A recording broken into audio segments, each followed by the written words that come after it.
針對中國宣布10項對台政策，台灣的立黨、公民陣線等民間團體早起是去國民黨的中央來抗議。伊是批評講，鄭麗文配合中國，要用一中和平的框架，甲台灣拔條的。也毋過嘛有國民黨市議員的參選人，甲民間團體互相嗆聲。台灣公民陣線立黨等團體駛一台宣傳車來到國民黨黨中央頭前抗議，針對第10回批評國民黨主席鄭麗文配合中國，用和平包裝統戰，拒絕假和平真統一。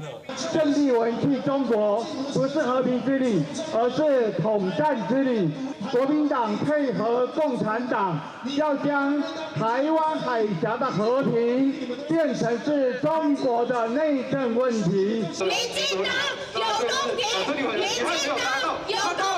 另外一名國民黨市議員參選人也提放上頭，雙方比大聲，認為台海愛和平，才袂引起戰爭，互相嗆聲到一半，甚至有民眾加入戰局。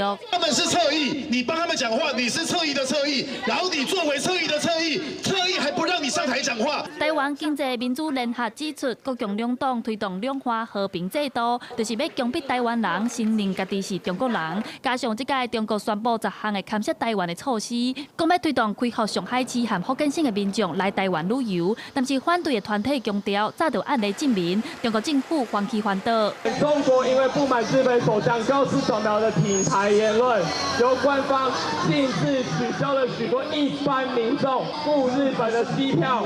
國民黨鄭麗文帶來10項惠台政策，賴清德卻帶來了10萬印度移工，你們到底有沒有聽到台灣人民的心聲？